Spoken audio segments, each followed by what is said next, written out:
Okay, this is the 6th edition of our finance and investing class. Thanks so much for joining. I'm Martin Shkreli. I've uploaded all the relevant files to the share drive. If you don't know where that is, there'll be a bunch of links in the description box and message box as we speak. So anyway, let's get to it. We've left off, maybe I'll do a quick review of kind of where we've been. I just updated this thing, let's see.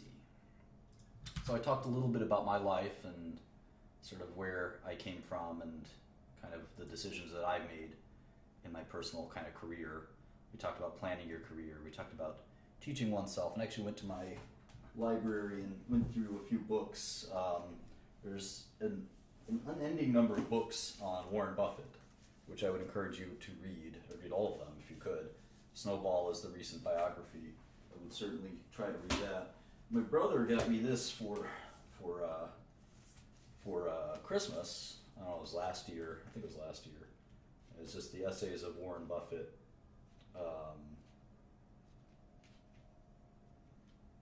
Which I don't think are the letters themselves. They're different essays. So you may want to read those. And I have a couple of other books. Two great hedge fund managers, Julian Robertson and Michael Steinhardt. There are books about these guys that I don't think they're great books. They're not going to win any literary prizes, but they're certainly not terrible to read if you want to learn more about great equities investors over the years. Those are two of the great equities investors over the years. Anyway, we've talked about a little bit about how to learn on your own, which is extremely important. We did a quick overview of equities. I actually wrote most of this, and I thought this was an interesting addition. I said that almost all corporate activity on the planet is done in the aim of creating equity value. It's done in the aim of creating equity value. And whether that's through increased stock value or dividends, most people work for this concept, all corporate activity at least. And that goes from all big, huge public companies like Walmart and Google, all the way down to sole proprietorships like your local Quickie Mart. And why do we use equities? Why are they useful? Well, they allow for rapid business expansion because you can sell new equity, and equity is portable. It's very efficient. You can list, trade, and sell equity quickly, as opposed to partnership interests or other forms of splitting a company up. Of course, new equity is dilutive to the old equity owners, but it does provide cash when you sell new equity. We've been through this a million times, the sort of 6 things I look at for any equity. We talked a little bit about the financial statements and enterprise value concept, which I encourage you to understand. We talked about accounting and some important concepts of accounting. We dove deep into the balance sheet and income statement. We started to do the cash flow statement. We'll do more and more of that. We've talked about discount rates. We've talked about discounting cash flow. I did this sort of John is an NFL quarterback example that's often in textbooks. We talked a little bit about bonds. I'll talk about bond equity parity someday. We started to do a little bit of fundamental research. We talked about your expectations when it comes to fundamental research. I'm going to talk a little bit more about fundamental research and forecasting. We'll talk about that. And then I wanted to sort of introduce a new topic, which we'll go through briefly before we get back to a regularly scheduled programming. It's a sort of a new section, and I'll be doing these here and there, and we're going to call it markets and portfolios. And this is really a different concept from kind of what we've been learning. So I want to briefly go through kind of markets and portfolios. And the simplest thing to understand is that stocks are traded on stock exchanges. And stock exchanges are very distinct things. And in the US, we have several stock exchanges like the NASDAQ and the New York Stock Exchange. But in the US, all of our exchanges are kind of sufficiently electronic and computerized that there is no real distinction between any of them that's practical and relevant. One thing that's very basic that's important to understand is this concept that for every buyer, there must be a seller. You can't just sell the stock into the market. There has to be a corresponding buyer. And a trade, that's called a trade when there's a seller and a buyer. A buyer who's bidding agrees with the seller on a price who is asking for a price. And so let's look at some of the trading basics. I copied and pasted this from Bloomberg, and you can see that if you look carefully here, you can see that there are all these bid prices. And the best bid is the guy who will buy the stock if someone wants to sell at the market price. The current bid is 200.55, and he's willing to buy 7,700 shares. That's what that 77 means. So he's willing to buy 7,700 shares at $200 a share. How much money is that? Let's see. 200.55. That's about $1.5 million. So there's somebody out there right now willing to buy $1.5 million of this stock called SPY. And correspondingly, there's someone willing to sell 6,700 shares at 200.6. And this is even after the market's closed. That's about $1.5 million that they're willing to sell. And that's after the market's closed. So this is a very liquid security. This is maybe the most liquid security there is. We talked about beta last time. This is a correlation coefficient to the market. It's sort of like an R squared value, if you're familiar with that in math. So all these are important to know. In fact, you should know every single one of little things listed on the sheet. And again, this has been uploaded to the share drive. Now let's talk about funds. Well, funds are things that fund managers create, and what they are is a collection of stocks, and we call that collection of stocks a portfolio. And fund managers create these portfolios or funds to outperform each other. That sounds a little bit, I guess, competitive, and it is. You know, the goal is to have the best fund possible. And these funds just basically try to get the best performance possible. They want to buy the stocks that go up the most in any given year. There's two more or less general approaches to investing. You can either be a passive investor or an index investor. We'll talk about what an index is in a second. Or you can be an active investor. So a passive investor buys a predetermined portfolio of stocks according to a list or a metric. For example, the S&P 500 is a list that is publicly available, and there are a lot of S&P 500 passive index funds. Russell Midcap Index, they have a specific weighting for each public company. There's no one sitting there saying, I like this company more than that company. They just buy these stocks relative to certain predetermined numbers. Now, the rest of the investors out there are active managers, and they attempt to create their securities portfolios based on their skill. This often goes wrong. Most people cannot outperform the stock market, and I believe there's a good reason for that, which we'll talk about more in more advanced classes. Now, there's all kinds of funds. There's some funds that can short. There's some funds that can invest in private securities. There are funds that list their fund shares publicly. There's private partnership funds. There's all kinds of funds. And there's mutual funds, hedge funds, venture capital funds, private equity funds, just to name a few. There are many more than that. So how do you go about selecting a portfolio? Well, we spent a lot of time trying to value individual companies, and we'll continue to do that when we're done here. But there's several different strategies. One, for example, is this long versus short concept. And I think if you've watched these videos before, you understand that I'm a big fan of short selling.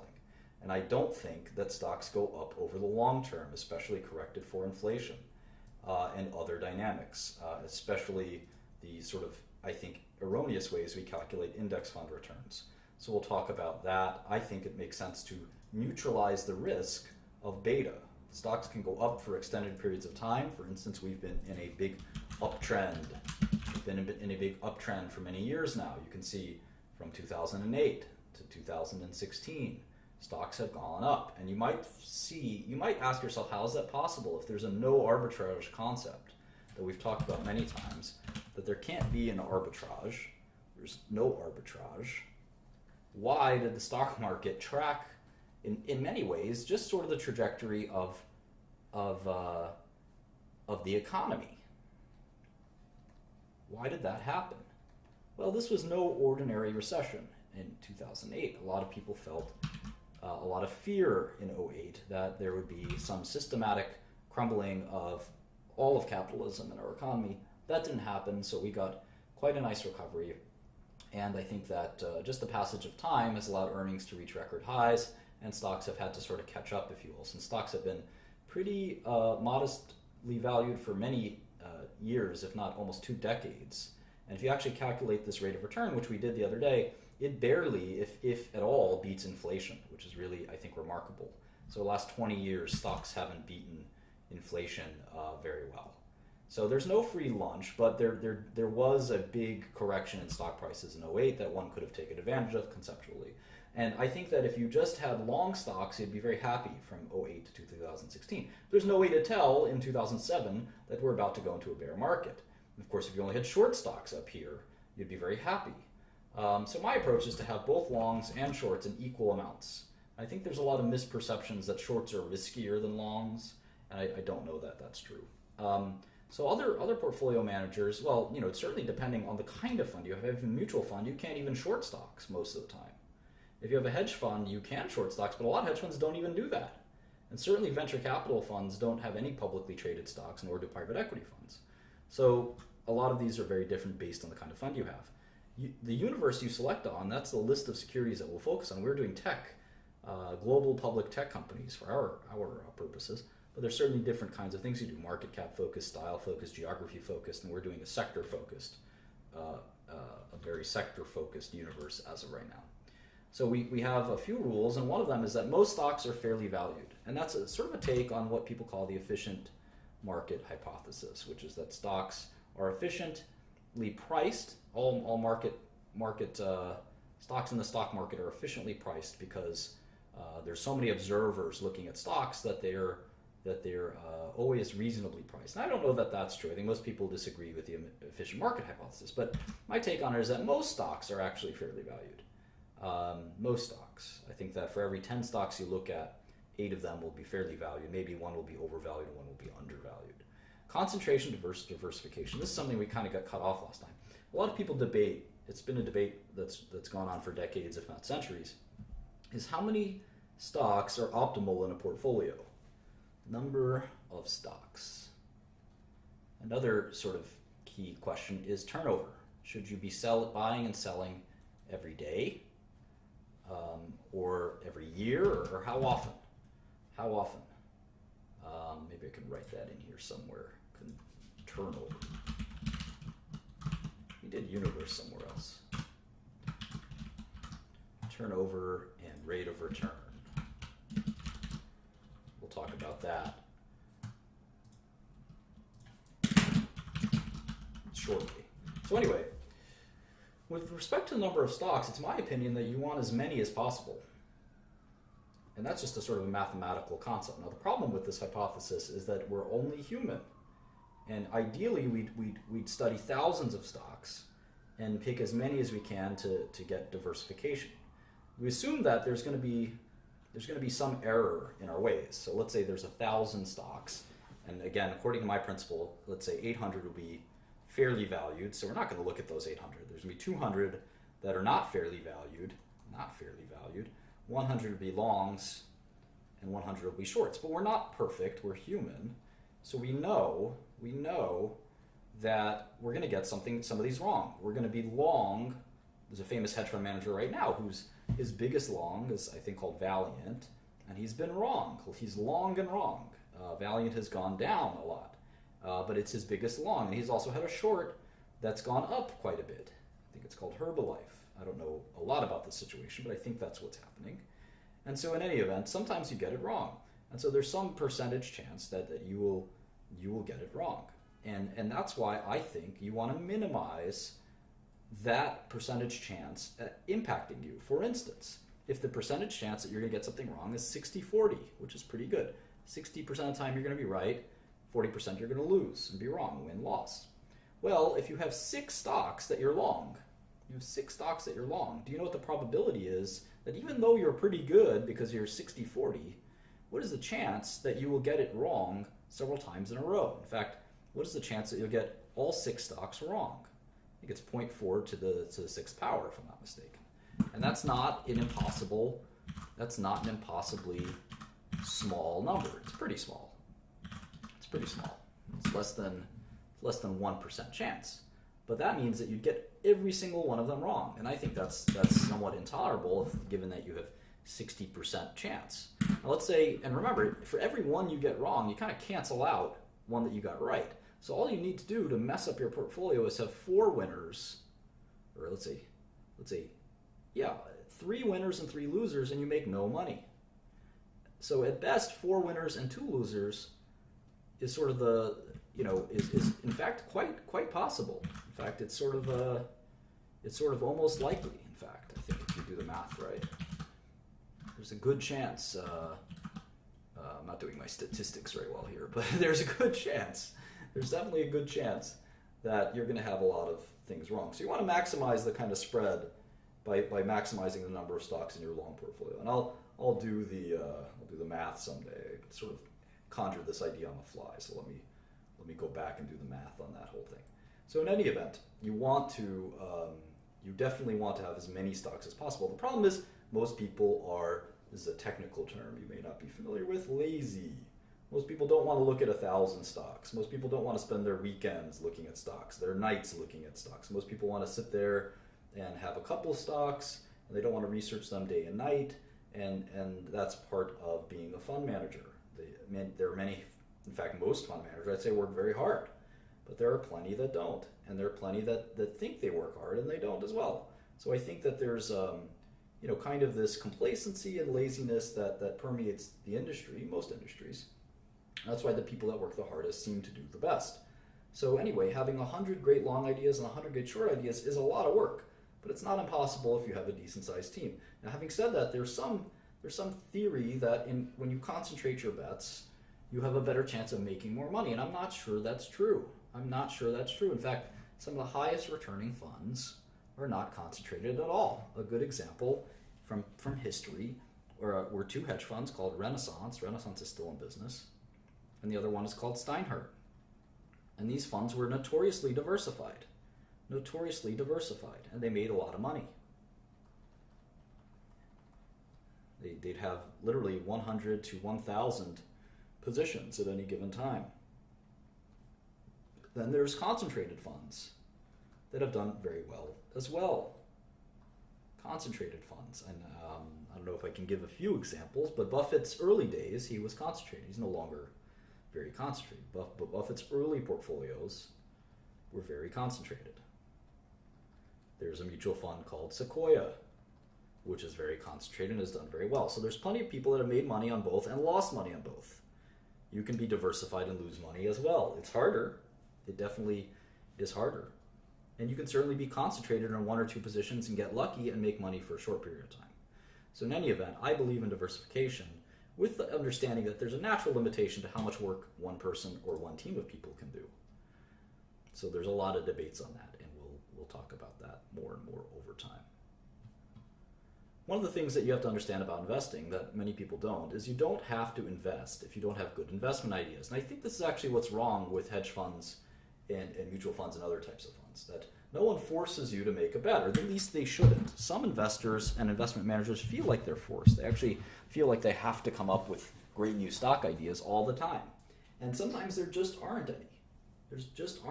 And you don't lose anything by not betting. And there's a lot of great investors like Buffett and like Seth Klarman and others who have done very well by just kind of waiting. So turnover, how fast should you change the stocks in your portfolio? This is a great question. I get this question a lot. People say, how often do you want to hold a stock for? And I say, for as little time as possible.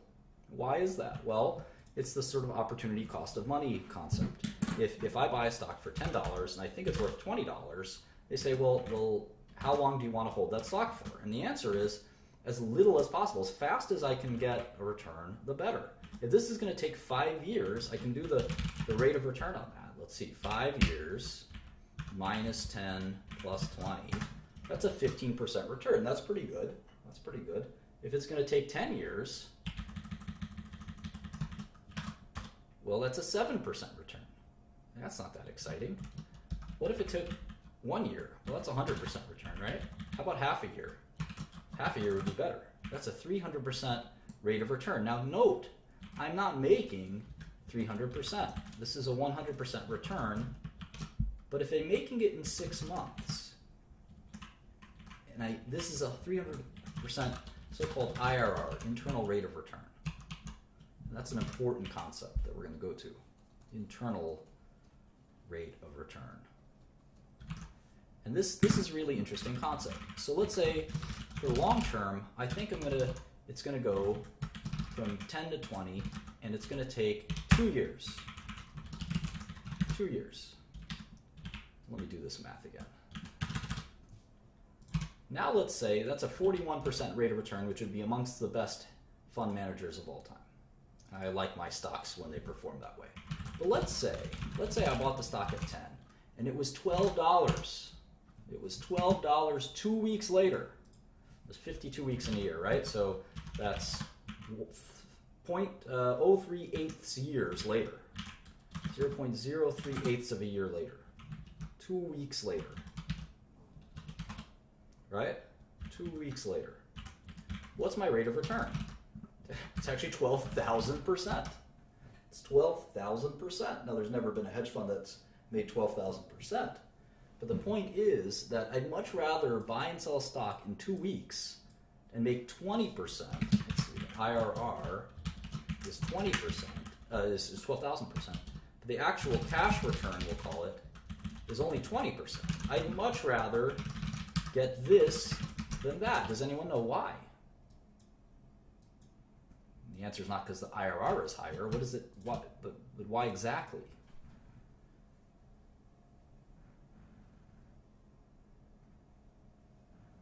And there is no great method for this. Some of it is, I think, pretty random. It's hard to know if a stock's going to go up in 2 weeks or 2 years.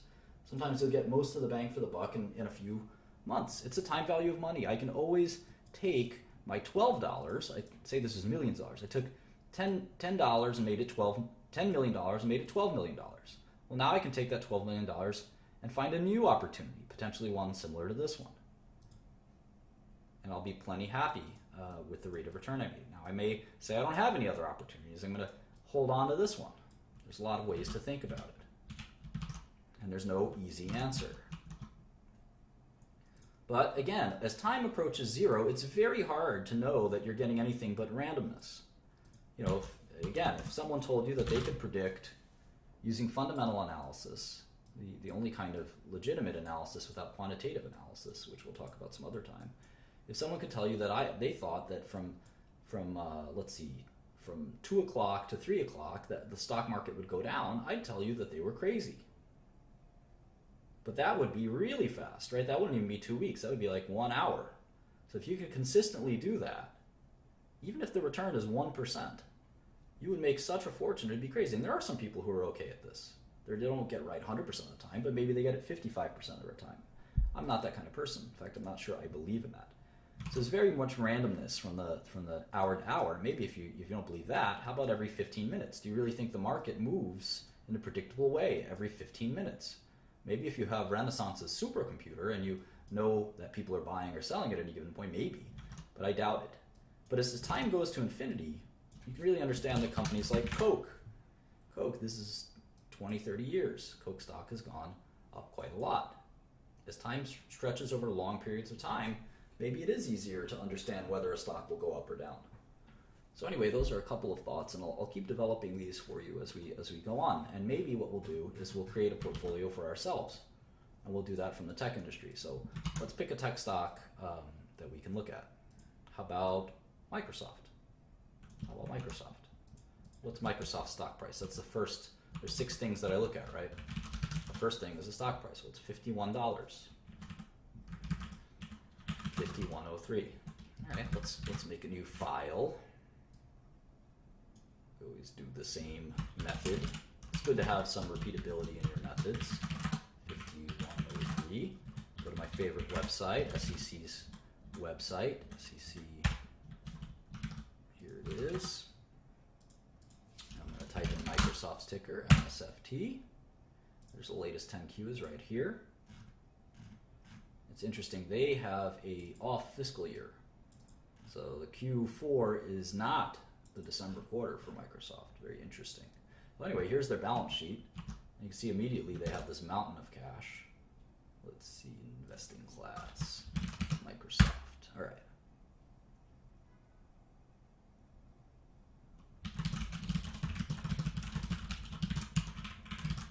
So they have, well, let's see. The first page of the 10Q tells us how many shares there are. There's 7.909 billion shares. And at one point, Bill Gates owned most of them. Bill Gates owned like 1 billion or 2 billion shares of Microsoft. Maybe he still does. Let's look on Bloomberg. Let's look on Bloomberg. Here he is. He owns 200 million shares of Microsoft. William Henry Gates III. That's about $10 billion roughly? I think there's other Microsoft shares he owns that aren't listed here. Anyway, that's $404 billion, 79.9. That's the value of Microsoft, or their market cap. How about cash? I spied some cash here. Let's see. Plus 785, plus 95,455. That's 100 billion right off the bat. There's equity and other investments of 11.4, so that's 111 billion. 111 billion. How about debt? There's a bunch of debt. 4679. Securities lending payable. They must be short some stocks. That's pretty cool. I was one of the only people that ever disclosed securities lending payable, because most companies don't use their cash to short stocks. I'm a big believer that companies have to use their cash for investments, but that's a long, long, long story. All right. So the enterprise value is smaller than the market cap, which means they have net cash. Net cash is what, like 70 billion? So they have enough cash right now to go buy a bunch of companies, maybe like Yahoo. I think there's a lot of people thinking Microsoft would buy Yahoo, which I think would be probably a good idea. Q415. All right, so we're going to link the Microsoft model on our tech page here. We're going to multiply this by 7909. Gives the market cap. And then we're going to put down the net cash.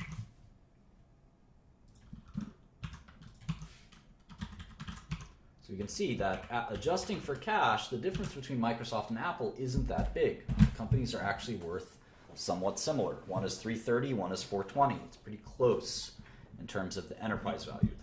The market cap value is quite different. That's kind of interesting, I think. It's always fun to see stuff like that and know stuff like that.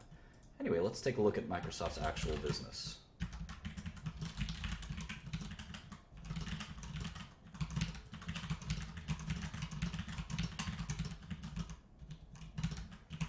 Set up our model like we usually do.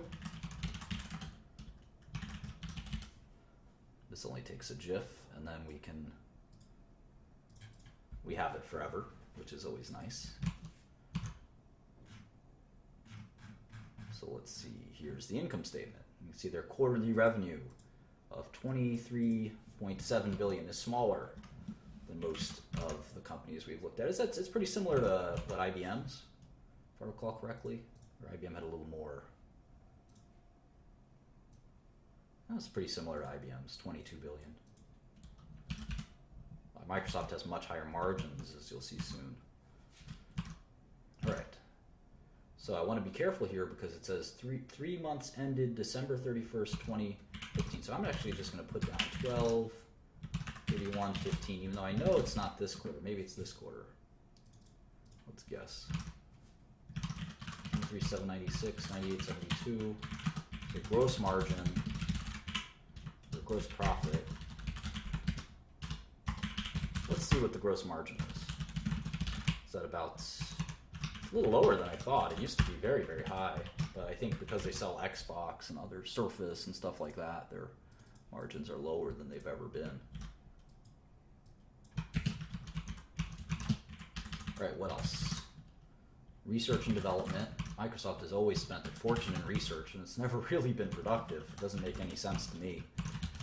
General administrative, sales and marketing, research and development. Microsoft spends so much money in research and development, they almost never have anything to show for it.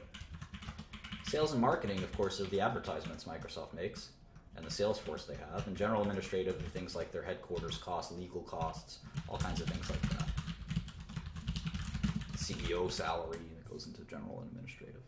So you can see their operating margin is a little healthier than most companies.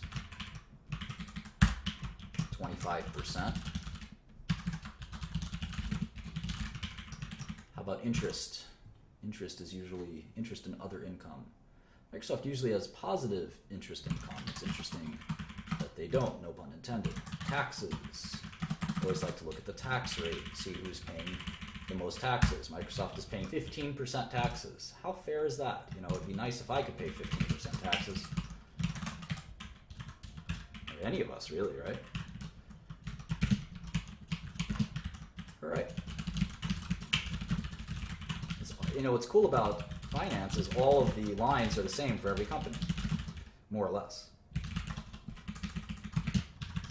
And the cool thing about Excel, oh, I know a lot of you have been asking for some like Excel shortcuts and stuff like that, so I'll teach you a little bit. One of the things that you have to keep in mind is that the Control key, the Shift key, the Alt key, those are your friends. When you combine them with other keystrokes, you can, for instance, Control left and right allow me to, it just forwards you to the next cell.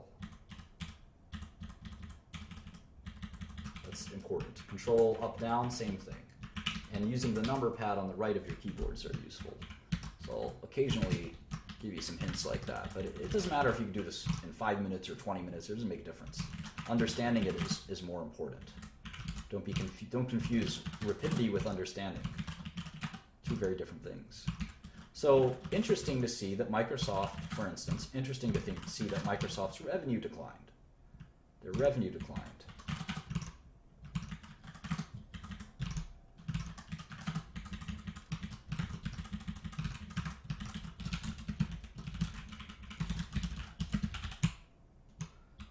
Yeah, this will be its own video uploaded to the site.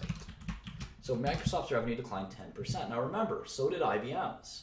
And IBM explained to us that it was the currencies. It was the currency's fault. The euro fell so much that they had to have a decline in revenue. I'm sure Microsoft has a similar story, so we're going to have to keep our eye on that. We see that in pharmaceuticals as well. Every industry has been impacted. Every global company has been impacted by the euro's decline. So keep that in mind. All right, now we're going to do something that we don't usually do. We're going to put in the balance sheet after we put in the income statement. So we're just going to do cash, accounts receivable, all of our classic balance sheet items. So let's see, 102,640 in cash. Well, we're going to include investments. So it's going to be 11,514 million. All right, cool. Accounts receivable, this is cash that your customers owe you, delinquent customers. They're not delinquent, they just haven't paid you yet, because you typically give your customers 30 days or so to pay you. And then the majestic property, plant, and equipment, very important. These are assets that are usable over 1 year time, usable in more than 1 year. Very important, property, plant, and equipment. We know that these are very difficult to account for sometimes. They cause all kinds of craziness for accountants. Goodwill and intangibles, we've talked about a little bit. So we're done with the asset side here. It's 180 billion in assets. Let's go to the liability side. 6936 for accounts payable. Here's the debt, 3750, 4679. Accrued compensation. Taxes, deferred revenue. Lots of software companies have deferred revenue. We talked about deferred revenue as being cash that, you've gotten paid, but you have not yet delivered the product. You have not yet delivered the product to the customer. And this happens quite a bit in software, believe it or not. It's crazy. Securities lending payable, 6442, 6447. And deferred income taxes and other long term. I think we're done.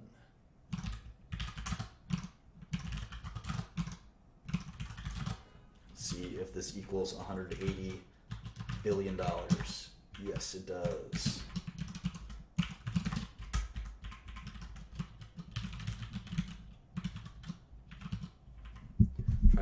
Try to move the keyboard a little bit. I'm sorry that it's so loud.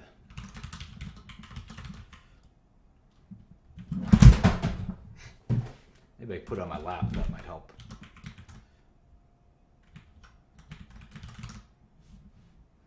$6,447. What's 6447?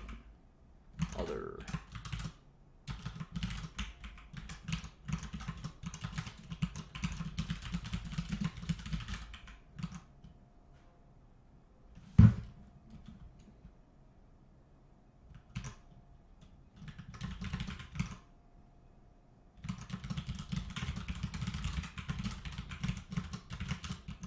So net cash is going to be our definition of cash minus their definition and our definition of debt. So you have 69 billion in cash. We're going to forecast their cash balance from here on out. So that's going to be pretty important. Here's their 10Q before this one. Same concept. Except this is the 3 months ended September 30th. And this is their 1Q. This is their 1Q. So this was their 10, this is their 2Q. I'll move all these over. Microsoft is kind of weird like that. I don't know why. In the old days, there were a lot of kind of companies that had their calendar year end on 9/30. There's a lot of legacy reasons for that. So anyway, there's that. And we're just going to copy and paste everything, which makes our job a lot easier.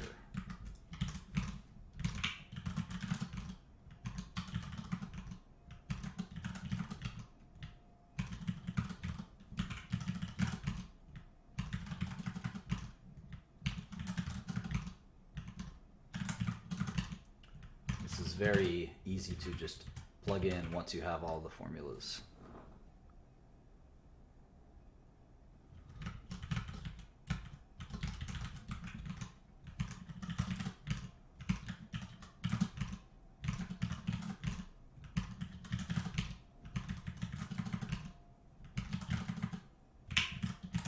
And again, I would encourage you to make your own models for companies that you're interested in. And you feel free to send them to me, and I'll tell you if you did something right or wrong, or if you have any questions. I'd be happy to look at them. I love looking at financial statements. It's my favorite thing.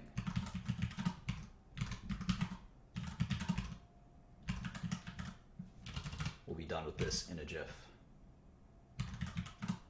Maybe I'll make it even faster if I do this. Hang on.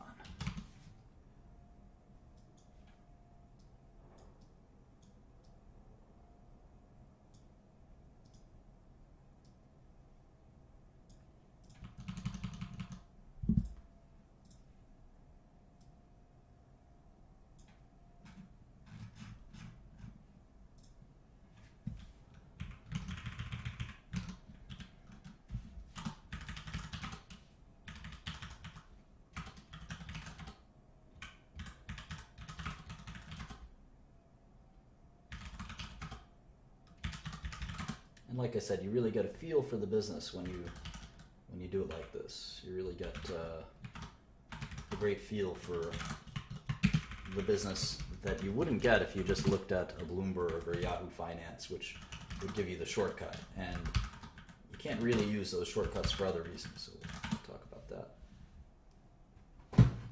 Ooh. Looks like Microsoft took on a bunch of debt. I know they bought Nokia's. They bought one of Nokia's businesses a little while back. That might have been why. Maybe not. I don't know. We'll investigate that later.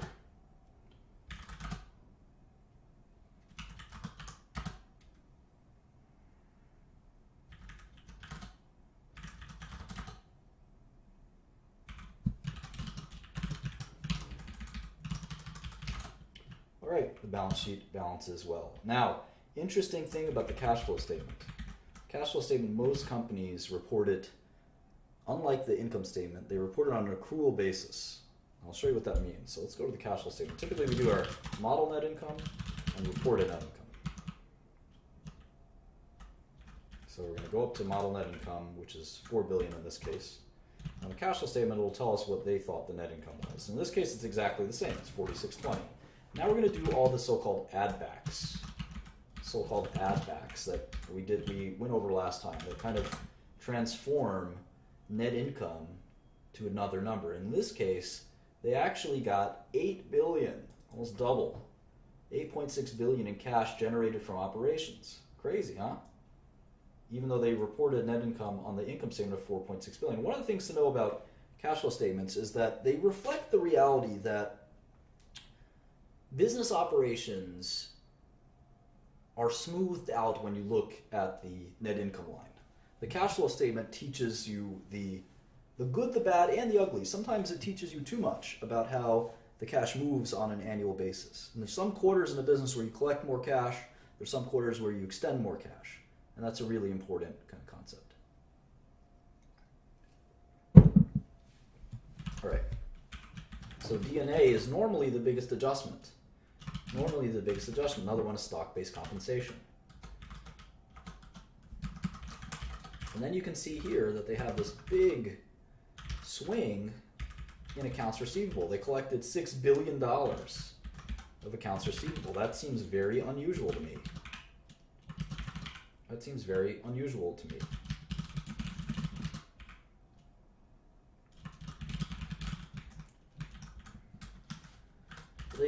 They did build inventory and other assets, so that partially neutralized it, but the total sum was a much larger cash flow from operations,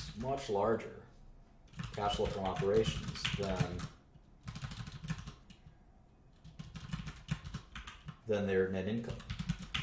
Now again, this I'm going to show you my method for sort of smoothing that out and understanding, without looking at the income statement, understanding kind of real cash changes to a business. And I'll show you what I mean by this whole 6-month accrual thing. And this will be, if you're anything like me, this will be the bane of your existence for building models. All of this is very easy, only except with the sole exception of this part. Now, thank God, Microsoft does this. They give you both lines. Most companies only give you the 6 months ended, so you actually have to sit there and subtract it out yourself. So thank God Microsoft is kind to us and lets us see the cash flow statement on a quarterly basis. Not every company does that. And I have to say, I really appreciate you guys watching. This is one of my favorite things to do. You give me a good reason to do it. I've been on a little bit of a break from work, and this is a ton of fun for me. So now you can see cash flow is greater than net income 2 quarters in a row. 2 quarters in a row. And why is this important? Well, the average net income for these 2 quarters is $4.8 billion. The average net income for these 2 quarters, for average free cash or cash flow from operations for these 2 quarters, is $7 billion. That's a big difference. Once again, it's $4.8 billion average net income for 2 quarters, half a year, and here it's $7 billion. Well, if you told me you're going to make $28 billion in a year, $7 billion times 4, that's one number. If you told me it was $4.8 billion a year, that's a totally different number. And look at the valuation differences. The payback period, or the earnings multiple, is 12 times for one of them, and it's 17 times for another. I mean, if you told me I'd get my money back in 12 years versus 17 years, I definitely would rather get it back in 12 years. And that's what Microsoft provides for you if you believe this number instead of this number. And which one's the true number? Well, that's the point of finance, is we're trying to find a good forecast. And this is the past. The past and the future aren't necessarily the same. So we have more work to do. We have a lot more work to do. Let's keep doing it. Microsoft's actually got a very good investor relations website, by the way. So let's see, here's an 8K.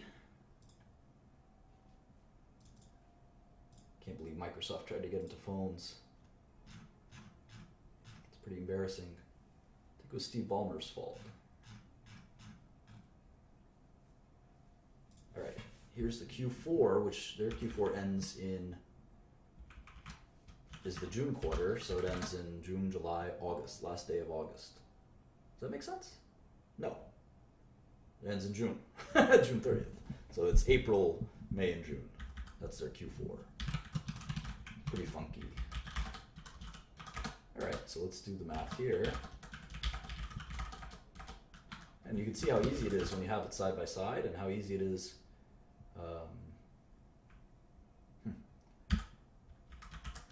Now notice I'm excluding this impairment, integration, and restructuring because it's a non-cash charge. And I don't think they're going to have that every quarter, so I don't really care if they had it that quarter. Now, if they have lots of charges all the time, that's a different story. Let's do last year. 23, 382, 76, 33. a video game, punching in these numbers. But there's a point to it. So now you can see the gross margin has declined. It was in the 60s, now it's 59. That's interesting.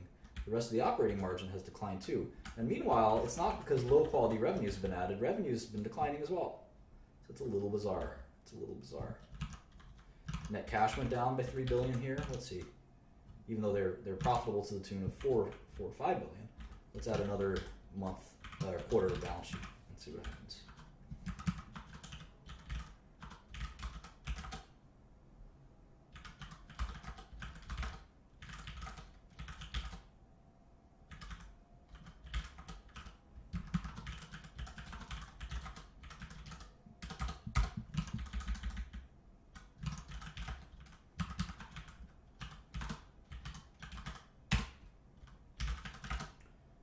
See, the debt has gone up by about $10 billion. So I wonder what they spent that money on. Maybe dividends and buybacks and things like this.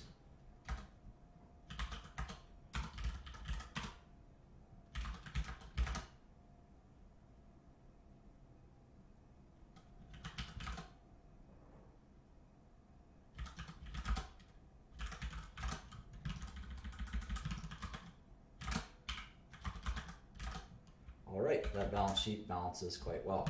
Now because they do this cash flow statement, I would like to add it in here. Cash flow statement, I don't know where they start in net income. Oh, here we go. Alright, so their reported net income is minus 31.95. So let's see, goodwill and asset impairments. That's the first line. Impairments. So we're going to reconcile that. Minus 31.95. That's going to be most of it. Or no, 70. Reported net income. Minus 31.95. 74.98. 14.93 depreciation. SBC.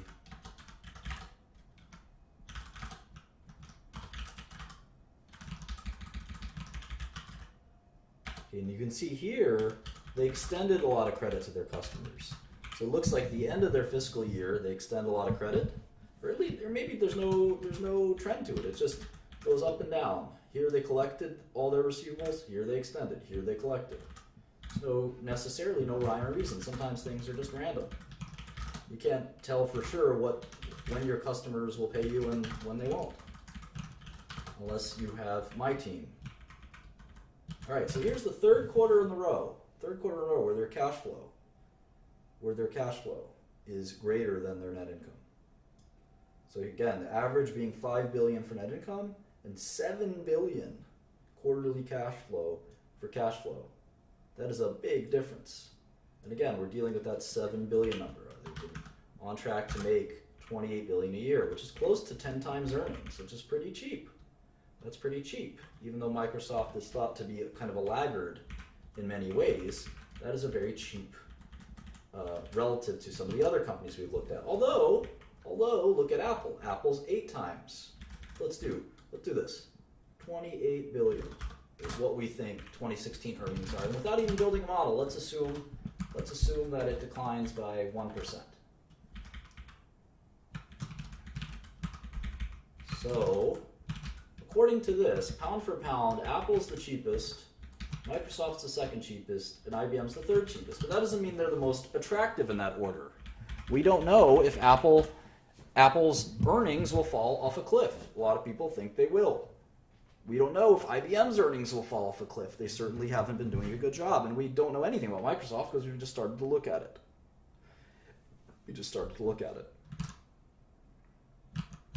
So let's keep doing that. We've got 3 quarters in our books. Let's do the last one.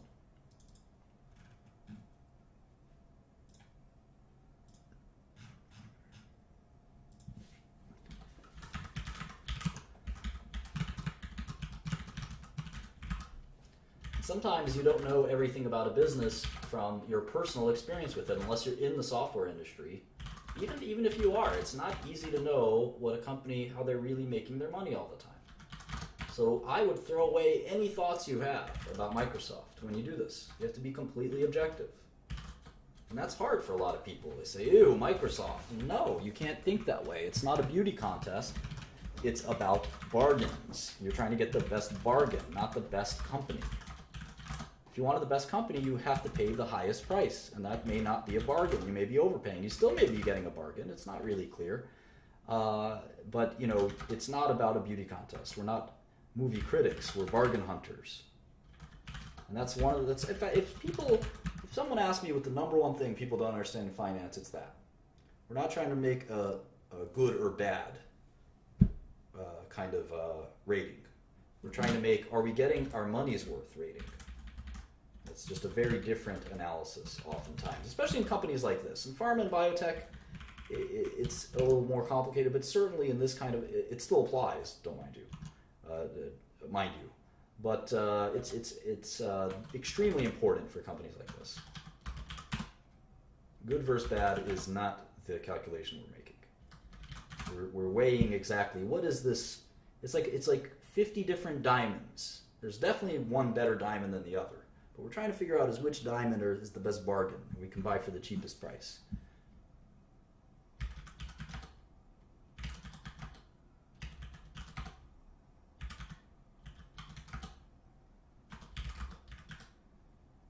Of course, plugging and chugging, as we like to say, these numbers is a bit boring, but it's almost done.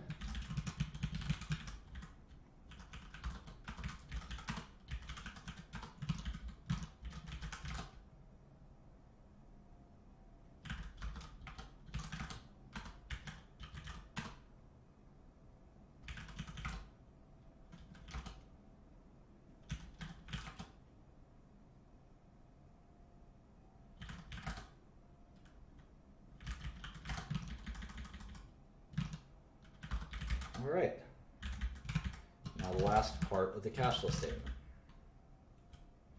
The model said 5 billion. They said it's a little less. They said 5.2. They say 5 exactly. No impairments this quarter. The DNA, all this stuff looks pretty normal. Not a lot of swings. I will say their accounts receivable swing more than I've ever seen any other company swing. I wonder why that is.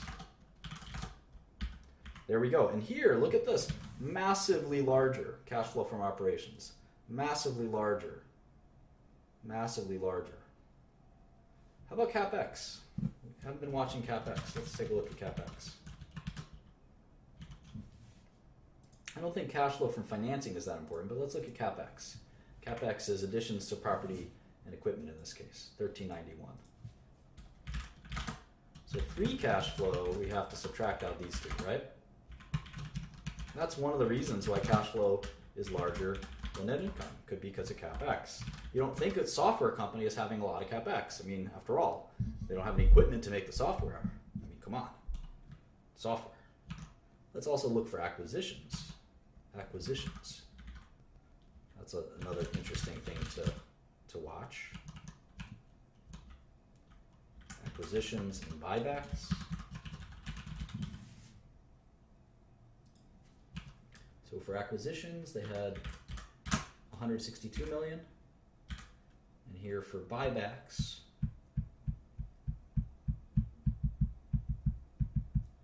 they had negative 536, another 5 million. You kind of trace where all their cash went. It's very important. Let's go back to the other cash flow statement just to see what their CapEx was. Well, we got their buybacks. Let's look at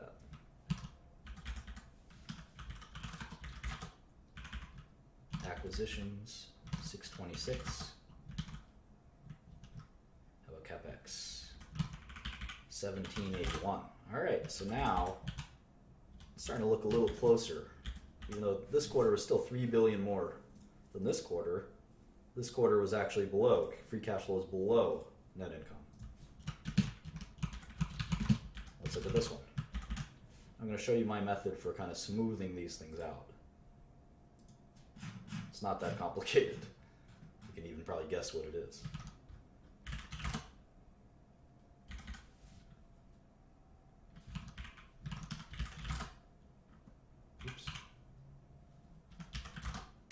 Microsoft hasn't really been acquiring a lot of things. Where's buybacks? Common stock.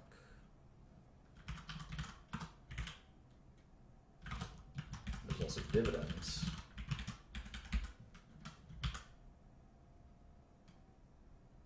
I'll make sure I didn't miss dividends some other quarter, but YOLO.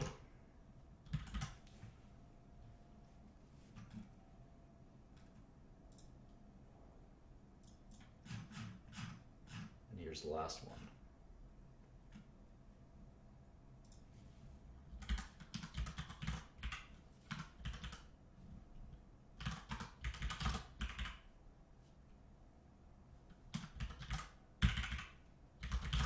Okay. So here's the free cash flow. What I'd like to do is sum it on a trailing basis. That's my advanced method here. It's 12-month free cash flow. And if I do that with 12-month net income, I can kind of see which one is which one is higher than the other. In this case, you can see it's about 4 billion higher. It's about 4 billion higher. So which one is the real number? Well, it's hard to tell. It's probably free cash flow. It's probably free cash flow. So let's assume in our forecasting that they're not going to make 28 billion. They're going to make 24 billion.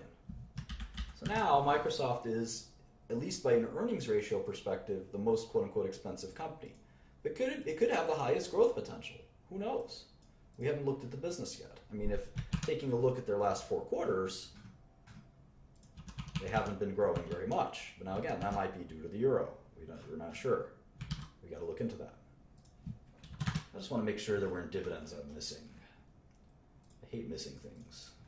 Let's go to one more time. Dividends. There we go. 24.96.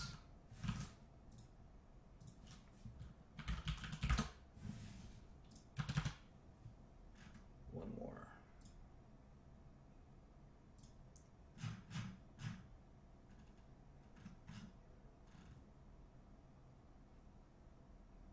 $25.32. Okay, so we can see that Microsoft's been kind of struggling with their revenue growth, but let's go to their website. MSFT used to be their website. I guess it's not anymore for their investor relations. But if we go here, it's always somewhere on the bottom. There it is, investor relations. Microsoft.com/investor. And it's right here. Material, Microsoft Cloud strength highlights the second quarter results. And here's their new CEO. Go here.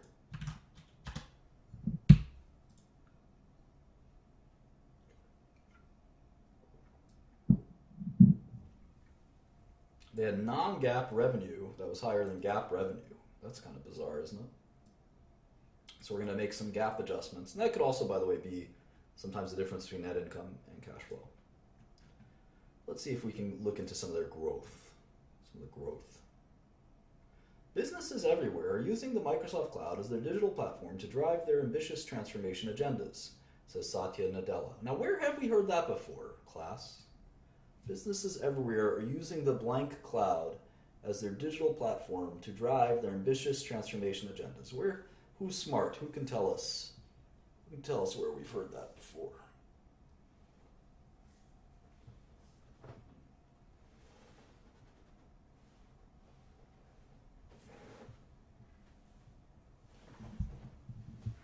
Yeah, IBM. Very good, Mr. Koopsta. I'm going to make you a moderator. Don't let me down. Don't let me down.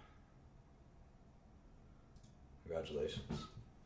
Yeah, IBM said the same crap. IBM said the same crap last press release we read. Everyone's talking about how their cloud... Sorry, I have to get high. Everyone's talking about how their cloud business is growing. I'm just kidding. This is a saline solution. Sometimes my nose gets clogged.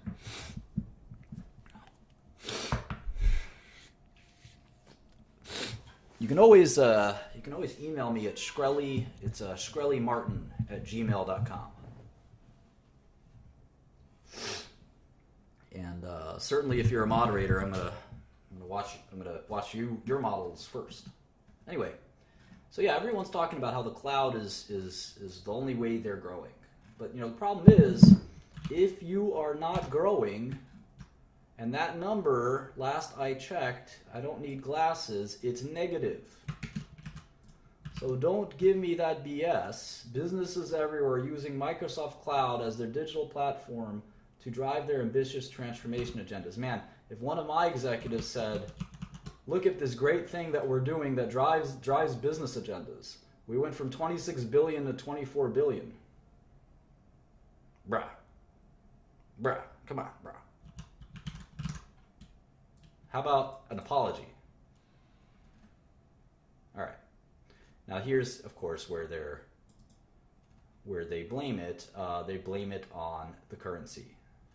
So let's see what their revenue would have grown without the currency change. Here it is.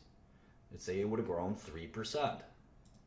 Percent change year over year, non-GAAP, constant currency. We have to make 2 or 3 different adjustments to it.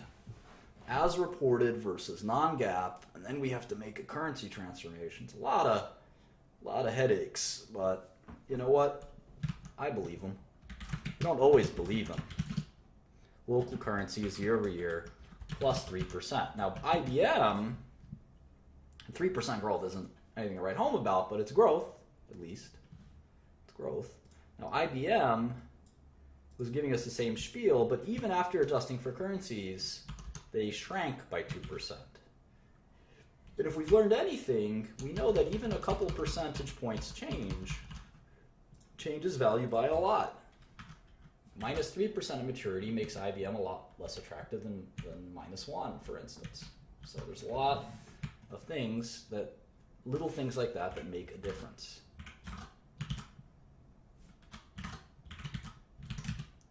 All right, let's go back to Microsoft. All right, so I guess they're in the cloud business as well. But let's go back to my method, which is I like to read every press release. Where can I do that? Home. All announcements, and there's ways to subscribe. Let me subscribe.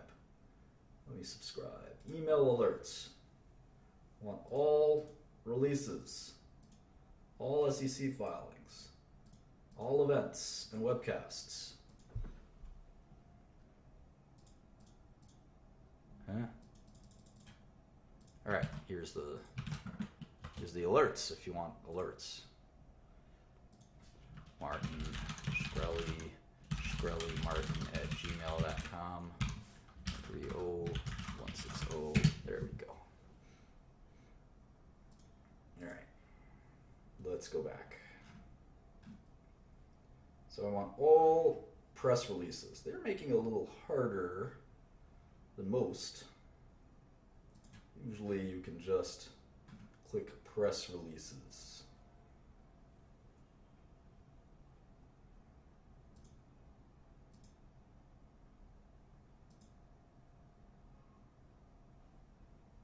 Pain in the neck. Well, let's read this release at the very least, from start to finish. Commercial cloud annualized revenue run rate exceeds 9.4 billion. Windows 10 active on over 200 million devices. So I'm going to write that down in this model. Windows 10 installed base. They're saying it's 200 million. Might as well track that. And you can always ask Microsoft to say, hey, where's your Windows installed base? And if they stop telling you, you know it's bad. It's a good trick. As a professional investor, at least.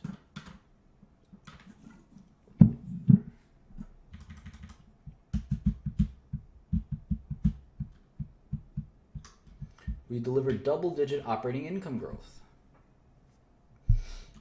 Revenue in productivity and business processes declined 2% and was up 5% with the following highlights. Office grew, and Office 365 grew by 70%. Wow. Office 365 consumer subscribers grew to 20.6 million. Wow. This is called Office 365. It's one of their Microsoft Office. I think I'm using it as we speak. Let's see. So they have this productivity and business processes, business segment. We call that segment. And what's the percentage of revenue? What's the percentage of revenue? It was 6.7 billion out of 25 billion, 25.6 billion. So what is that? 6.7 divided by 25.6 is 27% of their business is Office. So what's in that business segment? As we can write, just contains Office. So 26% of Microsoft is Office. I bet you didn't know that. Bet you didn't know that because you're a noob. Noob, N-O-O-B. There we go. Right, Intelligent Cloud. That's their next business segment. Intelligent Cloud. And that is 6.3 billion. 6.3 billion. That was up 11%. 6.3 over 25.6. That's another 24%. I don't know anything about their intelligent cloud business. Oh, there it is. Azure. I've heard of Azure. I don't know a lot about it. Azure. They must be doing very well with Azure. I mean, it used to be, by the way, that Office was about half of Microsoft. Now it's down to a quarter. That's good. That's good. So we'll learn all about Azure. I'm curious what that is. We're going to have to learn a lot about it. I'm not a technologist, but I'm willing to learn.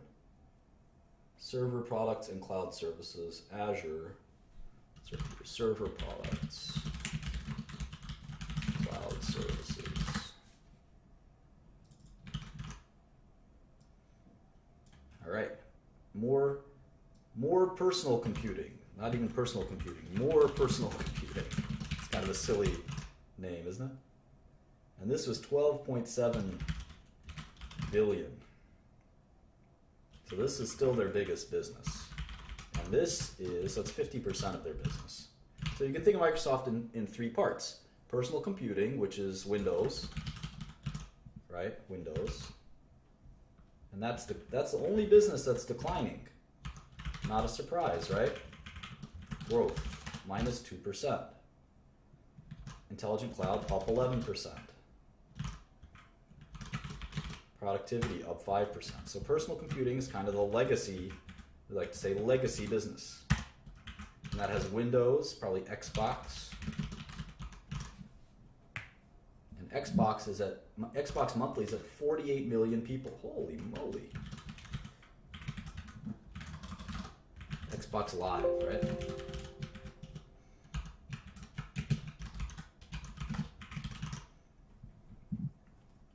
Search. So that's Bing, I'm guessing. Windows 10 probably.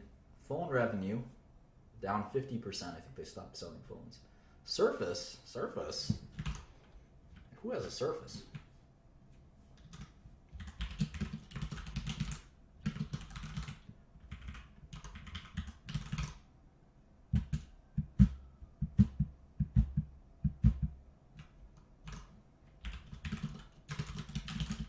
All right, so those are Microsoft's kind of core products. And we might as well write their competition down, just so we kind of know. This isn't always a great thing to keep track of, but why not? So I don't know who competes with Azure. What is Azure? Let's see. Azure. Microsoft Azure. It's a cloud computing platform and services. Open, flexible, enterprise-grade cloud computing platform. Move faster, do more, and save money with IaaS and PaaS. I wonder what that is. All right, let's just look at the Wikipedia. PaaS, Platform as a Service. IaaS, Infrastructure as a Service. So this is probably a lot like AWS.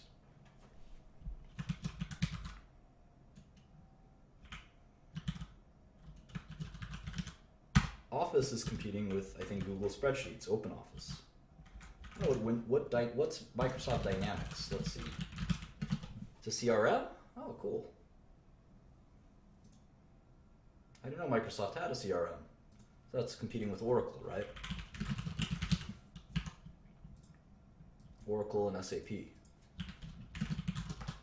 Cool. And certainly their competitor for personal computing is Apple, certainly Sony with PlayStation, who else with phones? Samsung, right?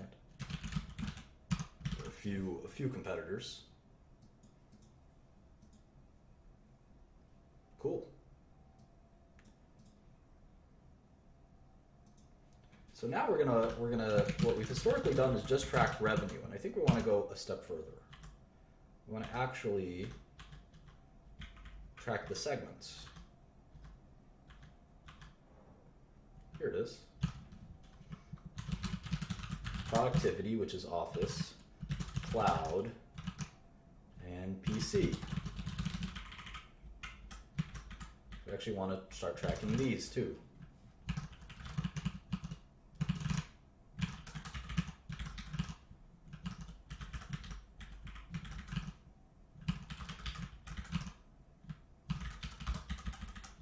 Problem is PC revenue is probably going to decline forever.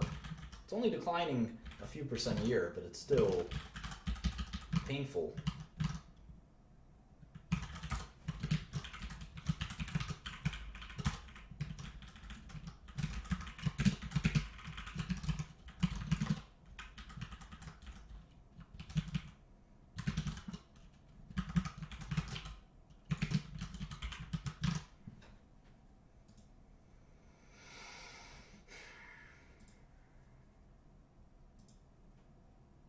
So we can kind of forecast based on each segment.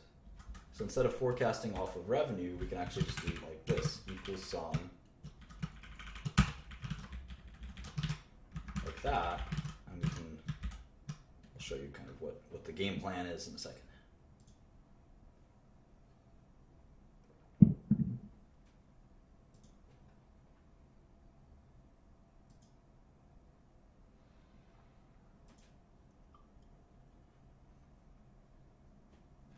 Kind of cool how they give these out, but I still want to read the press releases. Here we go. Here's the Q1.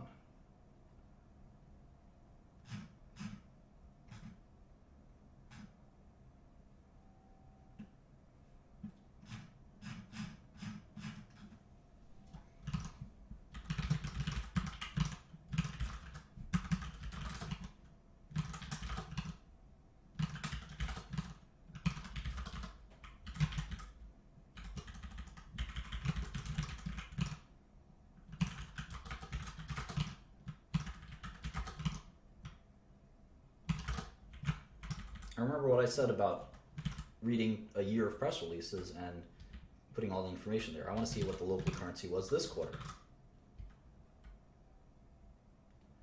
And it's always interesting to see the quotes. We are making strong progress, of course, across each of our three ambitions by delivering innovation, people, and love. What? First of all, there's some typos here. Innovation, people, and love? Are you serious? Is this the same Microsoft? Is this the same Microsoft?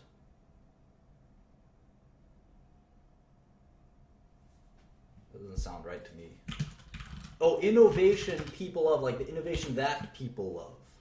By delivering innovation that people love. I get it.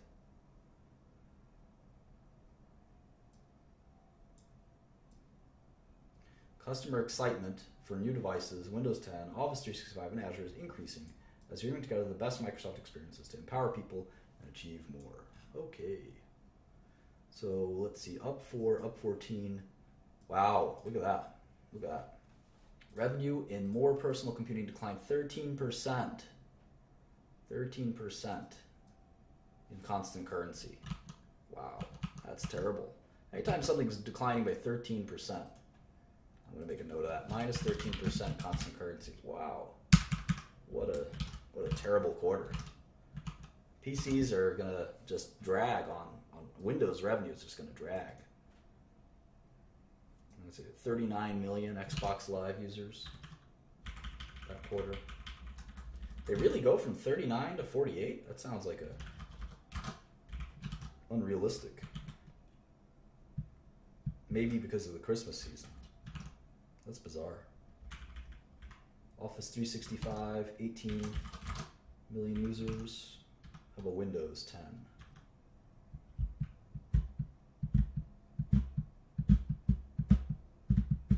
Maybe they don't give that out nearly as much.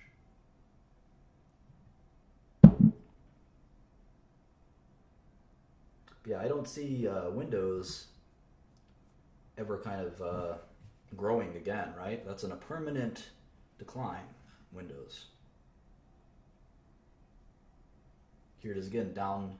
Oh, they used to have different segments. Look at that. They changed their segments. Changed everything. Phone hardware revenue. Look at this. Segment information, devices and consumer. Huh. And this gives us a clue as to how big each of these businesses were. Look at this. Computing and gaming. Surface revenue increased to $1 billion. Huh. Xbox is about $1 billion a quarter as well. Here it is. This is their old segment revenue. Now they only disclose 3. Now they only disclose 3 revenue lines. Look at that. It's pretty interesting. I'm going to put those in here too.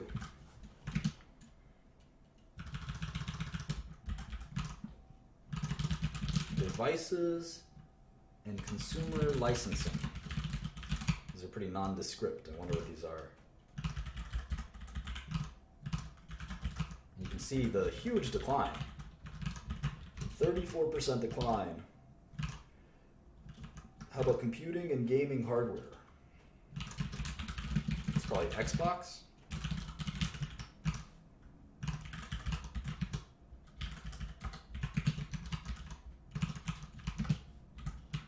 I'm sure the Surface is fine. Phone hardware. That's easy.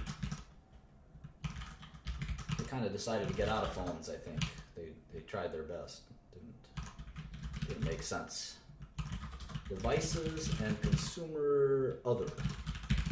That's probably the Surface, I think. It's kind of hard to tell. This must be Windows, commercial licensing.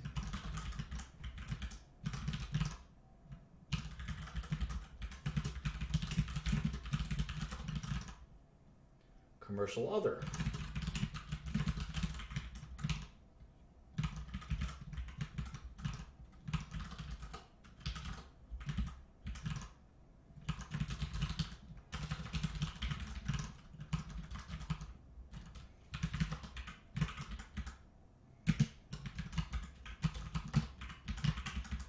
Just making sure they check out. 23,382, 22,180, good. All right, so this gives you a better picture. When they only have 3 business lines, it's all kind of cloudy, but I think they don't want to show these some of these growth rates are pretty embarrassing. I mean, 34% decline. I mean, look how much more volatile they are than these growth rates, which are very kind of staid. 6, 8, 35. Wait. I'm doing these quarterly. Let me do these annually is the only way to look at them, of course. -2, 5, and -5 compared to these, which are down 34%, up 44%, down 38%, up 31%, -7%, up 36%, all over the map. So let's see, devices and consumer licensing.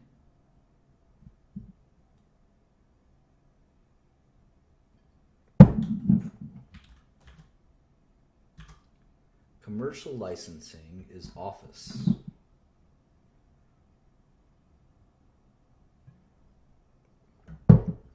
So devices and consumer licensing is Windows. This is so confusing. Maybe we leave it off here. We made a pretty nice model. So we can always go back to Microsoft later. We did an hour and a half on Microsoft. Let's try Facebook. Remember, our job is to sort of look at these cash flows. Maybe we'll do real quick on Microsoft. We'll do the long-term cash flow.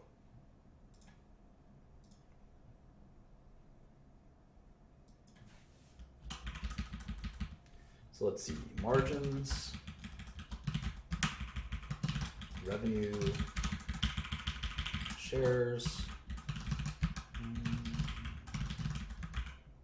Let's keep their tax rate at their kind of average tax rate for the last 4 quarters, which is 19%. 0 with respect to interest. Keep their margins. And let's see, maybe they're a little bit below their average, say 63%.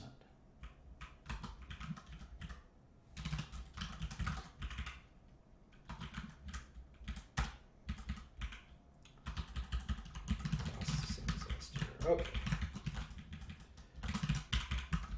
So now how about forecasting revenue?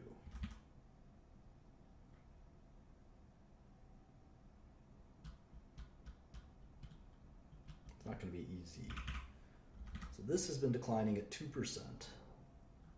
This has been growing each at 5%. So revenue on constant currency is growing 3%. But however, how's the euro moved year over year? I think it's starting to flatten out. So let's try this. Let's try this times 0.01%. Now let's build out our annuals. Remember, the 4th quarter of 2016 happens in 6/30/2016.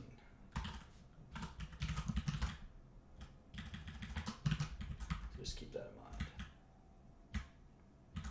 And these are necessarily kind of not too useful in terms of I wouldn't say they're not that helpful in terms of forecasting, but that's okay.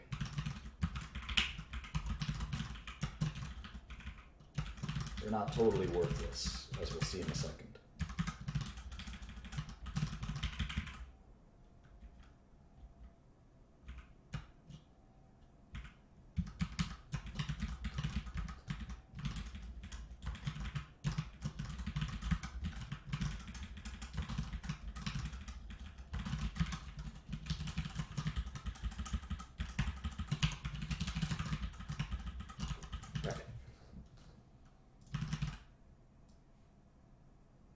Let's pick a revenue growth rate for Microsoft. I mean, they seem more dynamic than other companies. I mean, Azure came out of nowhere to save the day, right?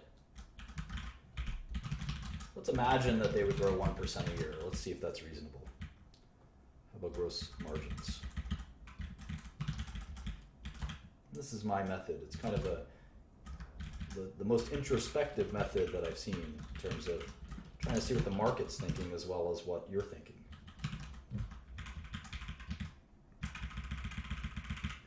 So margins of 63% in perpetuity seem aggressive.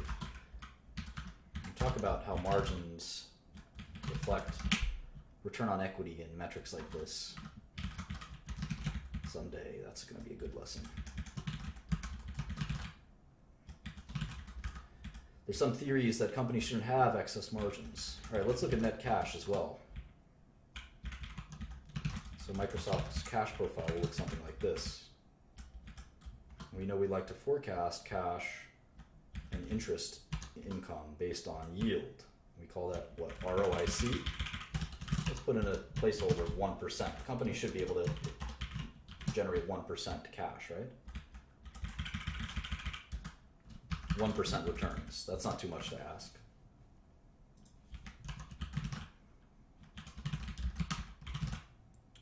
Taxes are going to leave at 19%. Let's make it 20%.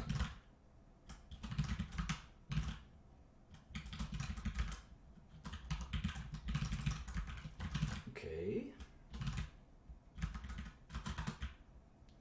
All right, so we've got a rudimentary forecast for Microsoft.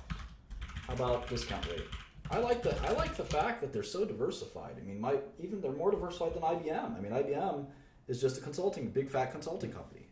Microsoft has so many different products. I didn't know that. How about maturity? Let's assume they decline in maturity. I never like to assume companies grow in perpetuity. That seems like mistake to me.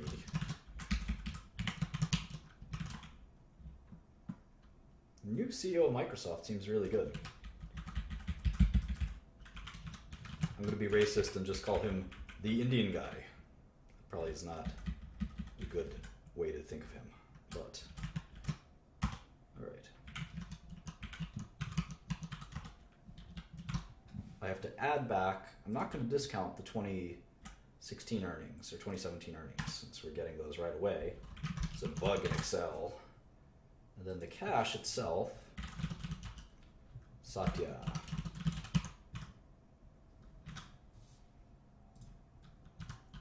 Right, so the cash itself, we get a value of 600 billion, which you know is a lot higher than the current stock price. So to me, of the three companies we've looked at thus far, I like Microsoft the most. I see, well, let's see, $78 a share. So it's 600 billion instead of 400 billion.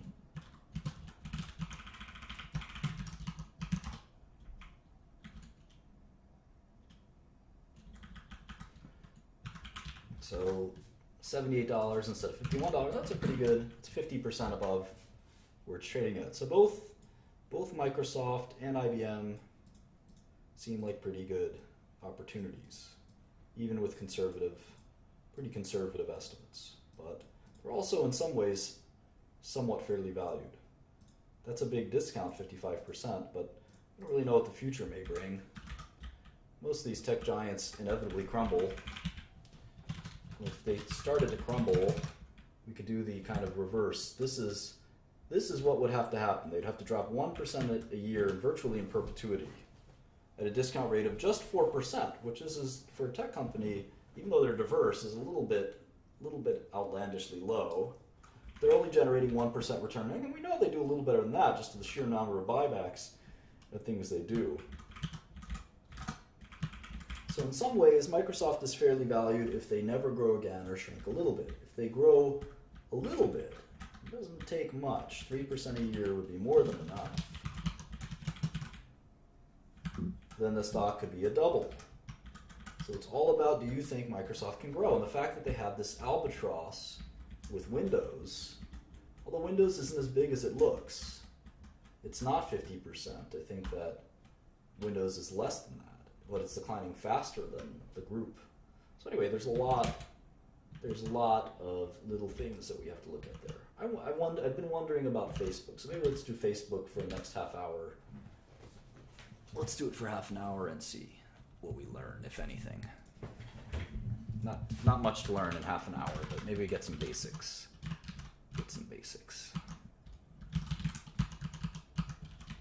One share of Facebook is $105. Wow. I remember when that went public for like $30.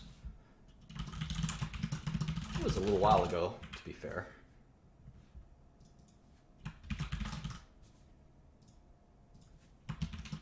Facebook's ticker is just FB. That's like my ticker would be FU. All right. Enough of that. 2.2 billion shares of Class A stock and 551 million shares of Class B stock.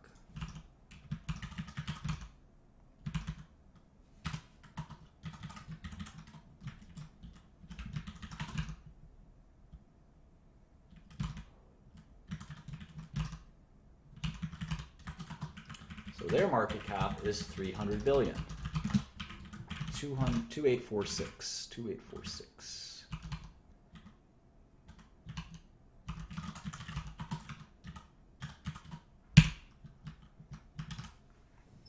And you'll see something very interesting from Facebook. The filing whisperer, I like that. I do like my SEC filings. Looks like Facebook doesn't break out. All their whole annual statement is in one Form 10-K. I like that. Look how little cash Facebook has compared to these other guys. Like they're a startup. They don't have any debt. That's the first time we've seen something like this. No debt. Pretty interesting, huh? Wait till you see the cash flow, though. That'll really surprise you. So very little cash, very little, no debt, literally no debt. So 18,434 in net cash. So look at that. Facebook is almost as big as Microsoft. One business is, what, 30 years old, 40 years old? One business is 10 years old. Isn't that amazing? Isn't that amazing?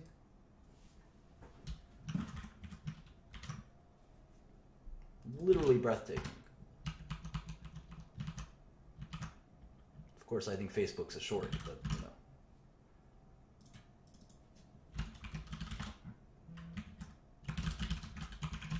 Well, it's up to them as to whether they want debt or not. I mean, Microsoft could have no debt too, but Facebook isn't a creative financial company. They just kind of focus on growth. Once you're an old company, you tend to take debt on because you have a reliable business. Facebook's not quite there yet. All right, let's just look at the Q. Facebook Inc. All right, you can see their revenue is a lot lower than what we're used to. I mean, Microsoft's revenue last quarter was $23 billion, right? Let's just go back, get that right. About $23 billion, right? $24 billion. Look what Facebook's revenue last quarter was. Is this a joke? $4.5 billion? How could they be worth the same amount? Does anyone know? Who's the smart aleck that knows?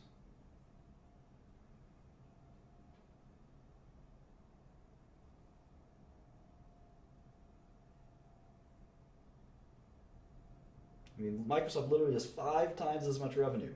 And look at the net income. It has nothing to do with margins. They didn't even make $1 billion last quarter. They didn't even make $1 billion last quarter. Microsoft made 10 billion, 5 billion last quarter. So Microsoft is making 5 times as much money as Facebook, but Facebook is worth the same amount. How is it possible? How is it possible? It is about growth. Akil is already a mod, so there's no way for me to mod him again. He's a super mod.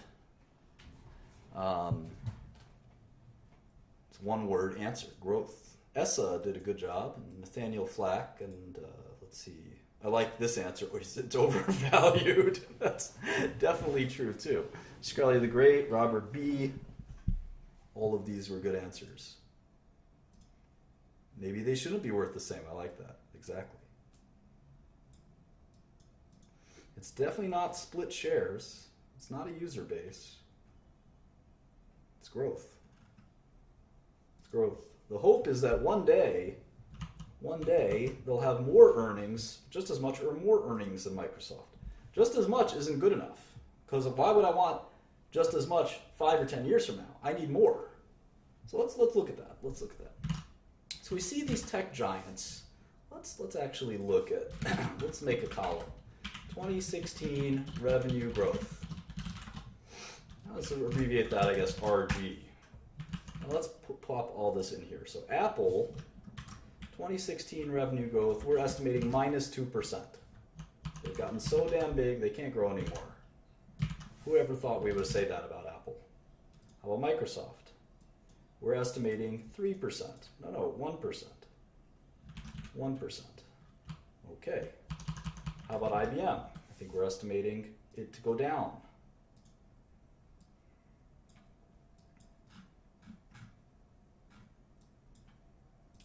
-2, or nope, -1. Okay, so Facebook last quarter grew revenue by 30%, something like that, quite a bit. So the theory is that they haven't monetized their platform as much as they can, and they will someday. Let's look at revenue growth. They're growing revenue way more than anyone. 40% revenue growth. Yeah, the models are all saved on the share drive. Still, I must admit that I think it's overvalued.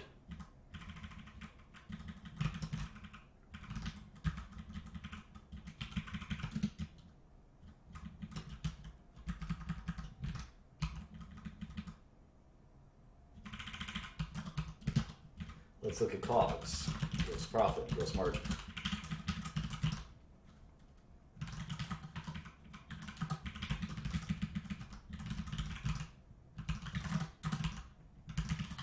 Research and development is their biggest cost. They probably don't even need to do any. That's another reason. We'll talk about that in a second. Actually, this will be a really good example. This will be a really good example for you guys.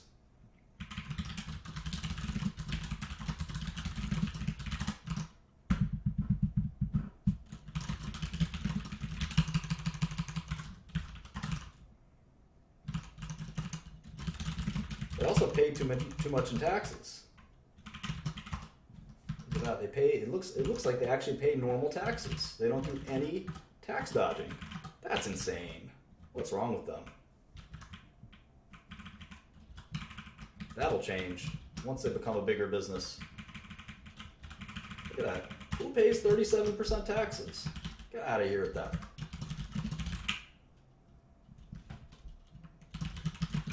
Gross margin is 84%.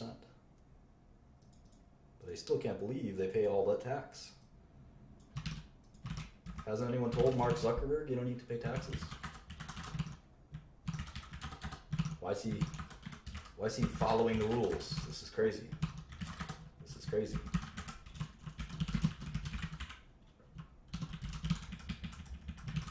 %37 tax rate. Get out of here. 40% tax rate. Oh my God. All right. So let me show you why this is interesting. I'm gonna do something cool. This will be a great way to end the lesson. First, I'm going to add a couple more quarters. So I can't do it without a little more data. I'm going to focus almost exclusively on the income statement. And this, if I do this right, it should blow your mind. If I do this wrong, which I probably will, you'll just be confused. You'll probably just be confused.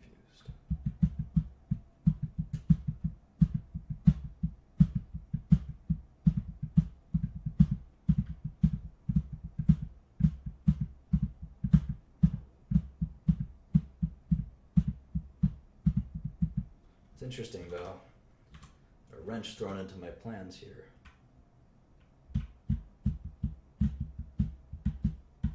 I want to adjust GAAP and non-GAAP because they have this big stock-based comp expenditure.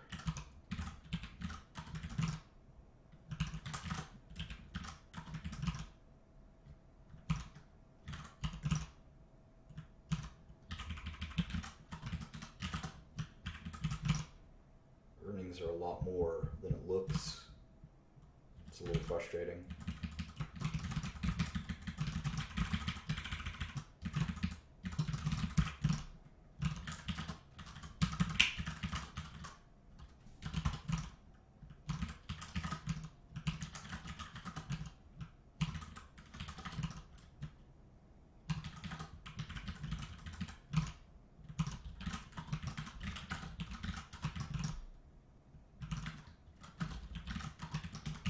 It's interesting. I think they have some Oculus. There's this weird deal with the Oculus guys that kind of screws their numbers up.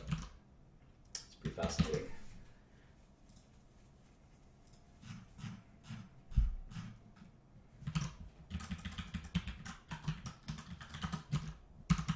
So Facebook maybe is making $1.5 billion a quarter. It's still far less than Microsoft's $5 or $6 billion, right? They have to triple their income to even get to Microsoft's level. And even then, Microsoft will be far more diverse than Facebook. It seems really unlikely that Facebook could possibly be valuable, be this valuable. But let's keep working. Work.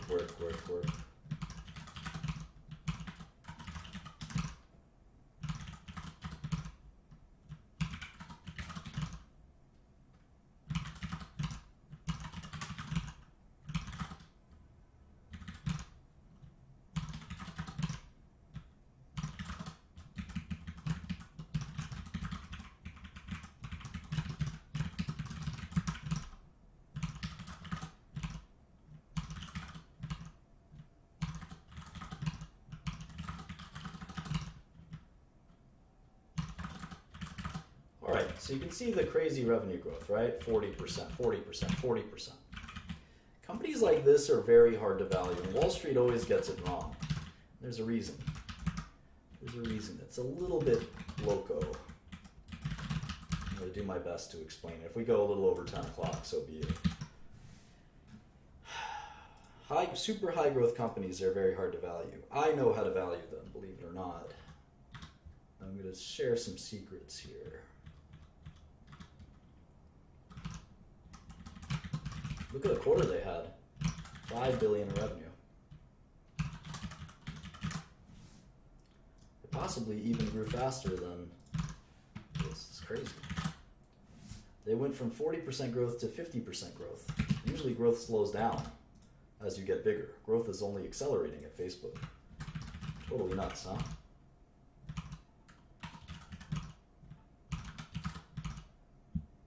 Oh, look at that. Their R&D. Oh, no, it's still there. It's still there. 18.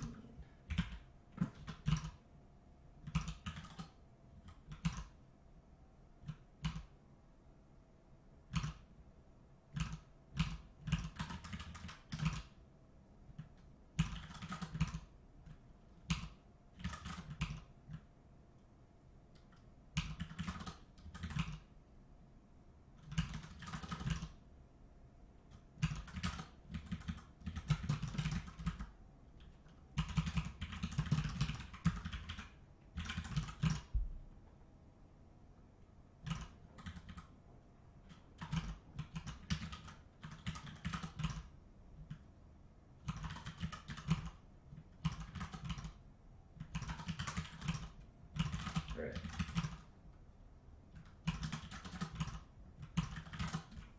Okay, so now they're up to 2.3 billion in net income. So now they're only about half of Microsoft. They're growing 50% a year. So how the heck do we figure out a forecast here? It's actually remarkably different from any other way. And you can't just do a placeholder. You can't do a placeholder and say, yeah, it's about right. So if we do something like this, we say, all right, let's say they just grow 40% a year. That's a really inaccurate way. It's an extremely inaccurate way. And you should never even feel that comfortable doing it, but only when you're dealing with constant growth rates could you even feel remotely comfortable doing that. So we'll sort of do it like that for a second. But we'll see that if they continue growing at this pace, within a few quarters, they'll be sort of earning, not quite 5 billion, but they'll be up to 4 billion. They'll be up to 4 billion. 4 billion a quarter. And if they cut down their research expenses, which they could probably do pretty easily, they could be as profitable as Microsoft. And all it would take is one more year of this level of growth. Right? So another 40% growth year. And they'd have, if they did that, even if they slow down to 30% growth, you'll see that their income would maybe even exceed Microsoft's.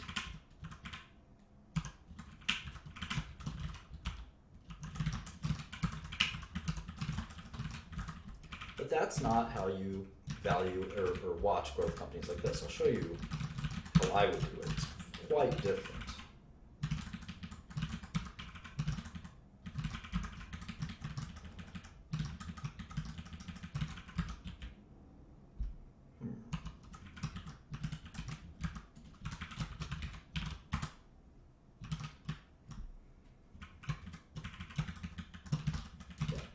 Just did the math.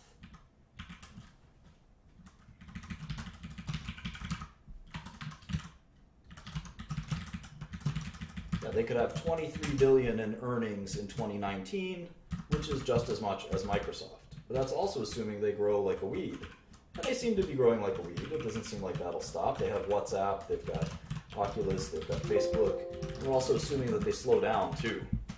And they could monetize their platform a lot more easily than maybe is suggested. So how the heck do we forecast revenue for a situation like this? It's very, very difficult.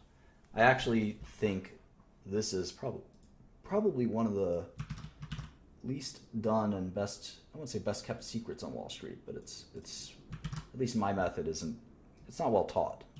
So let me do that in a second. I have to use the restroom, so this might be an abridged version. But in essence, we have to sort of think about monetization of user bases. So what we want to know is, what is Facebook's user base and how much money are they making per user? And I don't think that's that hard to figure out. So what we'll do is we'll go to Facebook. Well, I won't go to my Facebook. Let's go to Facebook Investor Relations. Facebook Investor Relations.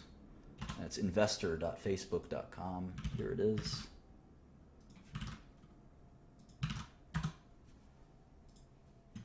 Financial press releases. Here we go. Reports fourth quarter results. They just did that. Okay.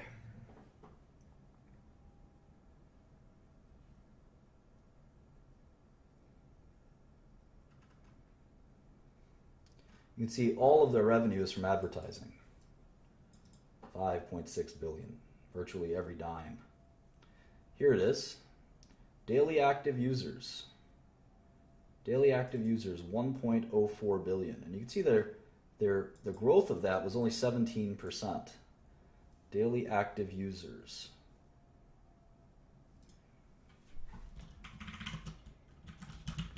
DAUs.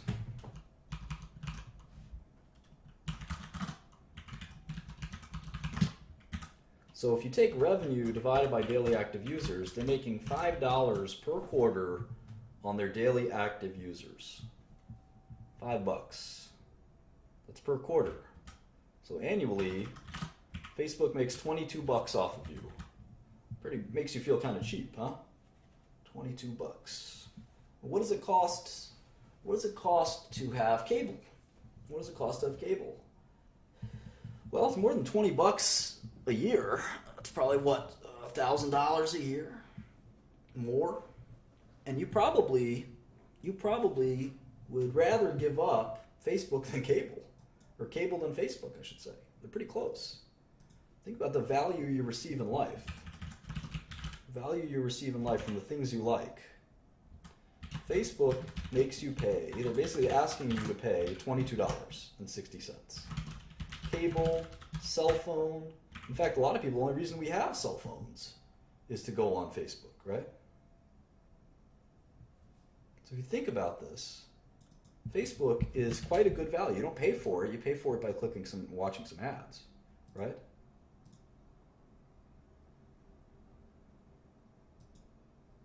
So cable's what, $100 a month, right? Is cable about $100 a month? So it's about $1,200 a year. Is that about right? Maybe more. What other things what's your cell phone bill, roughly?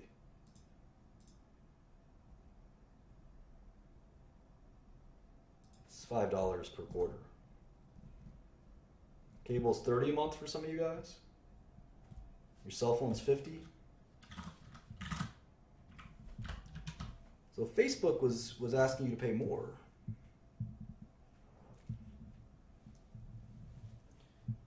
And they just charged you through ads. I think they could probably get that pricing through. And we'll talk about this in a second.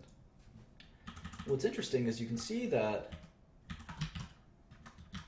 the growth in their users is less than their revenue growth. The revenue growth is 52%.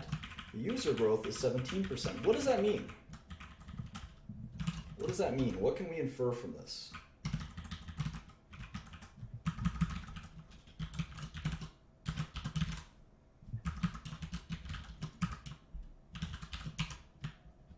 Average revenue per user. What does it mean? Yeah, they're charging more per user. Exactly. You can see the ARPU grew.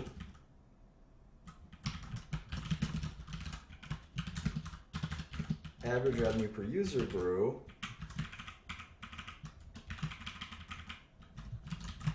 30%.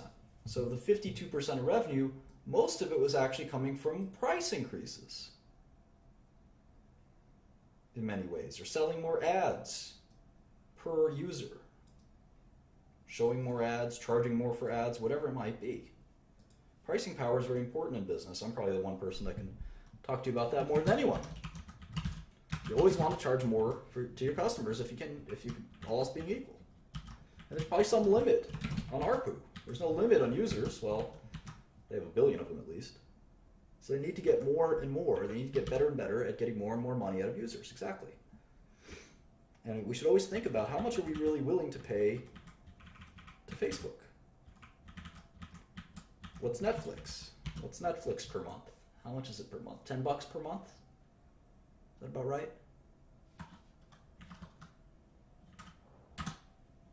$10 a month, Netflix?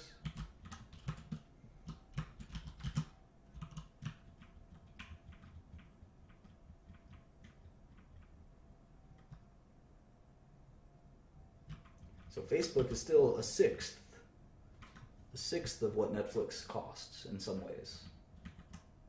It almost feels like for Facebook that we should get it for free, right? It's just a way to think about it. So let's say, for argument's sake, this is going to be a little bit of a crazy analysis. So I'm not going to forecast using that just by saying, well, let me multiply this by 40% and then 30% and then 20%. That's a really dumb way to forecast anything. Let me instead say Facebook's not going to change a lot in average users. I think more or less that'll stay the same. More or less that'll stay the same.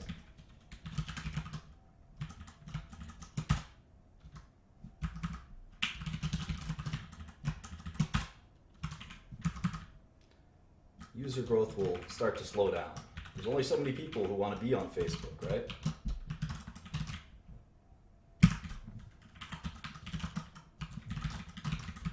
The ARPU, the average revenue per user, let's say that works its way up to the same amount that Netflix charges us per year. Remember, this is per year.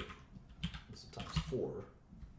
So Netflix is about $120 a year. Say by 2019, Facebook is taking out from your pocket, in essence, $120, which is the same amount that Netflix takes out of your pocket.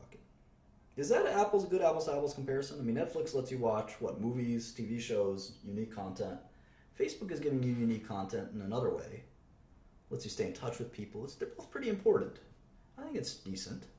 So we have 1 billion users, except instead of paying you, I'm going to drive revenue with this. And I get 128 billion. I get $128 billion. And here, they're making $70 billion. $70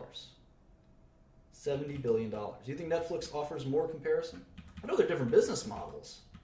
They're definitely different business models. But the question is, which is more valuable? It's not crazy. It's not crazy. So let's say that's the case. And then let's say it starts to decline because all good things come to an end. Between then and 2030, it kind of declines. Maybe 5% a year, I don't know.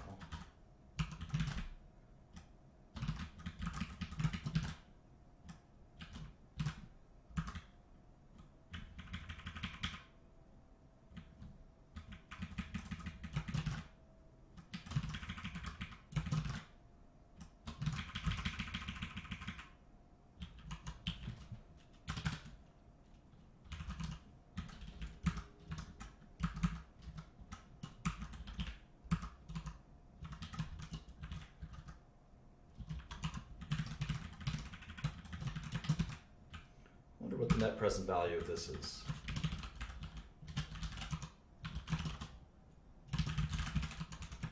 We'll put a really high discount rate, 8%.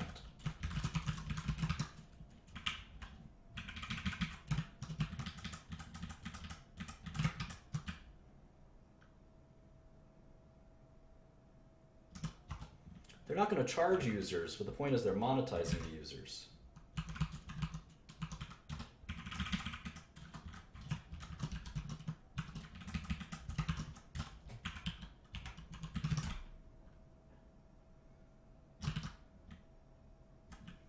So if they can collect as much as Netflix collects out of their users, and then they decline from there, let's say they decline less fast, because I have them declining like really fast. I'm going to say hold that for a while. Well, the value of Facebook would be 600 or 700 billion dollars, which is way more than their current share price. And I'm not including, of course, anything. It's about double their current share price. I'm not including anything for kind of Oculus. Maybe a little bit of WhatsApp is in here, like these users, do they include WhatsApp or not, and how much can they monetize their users? It's unclear. And the question is, how much ads can the internet really sell? How much ads can the internet really sell? Google is competing with Facebook. Unless all ads go to the internet, there has to be some pressure for advertising as well. And we have to make a big, broad advertising model as well. But the point is that we don't just use the law of larger numbers, which is a temptation that I think we fall into quite a bit. The smarter thing to do is to try to use things like users and dollars per users to try to drive revenue and get a more sophisticated understanding of how to forecast revenue accurately. And so we see I have mobile users, monthly active users is 1.6 billion. I think monthly active users are not nearly as valuable as dailies, obviously. I don't think they give out many other numbers like WhatsApp or what have you. But it's still a pretty interesting way to kind of forecast. And again, this is the first time we take our revenue as a function of two other variables. In the past, we've taken revenue as a function of last year's revenue multiplied by some other number. So there's a lot more we can do here. And again, I don't know that they can get, let's say they get to half of where Netflix is at in terms of customer monetization. And then they grow with just plain old inflation. This is still a business that will grow quite a bit faster than where they're at. Or the stock is actually very cheap. So it's possible that Facebook is actually the cheapest stock of all, even though the EV to earnings is wildly higher. Look at the EV to earnings. The EV to earnings is 28 times.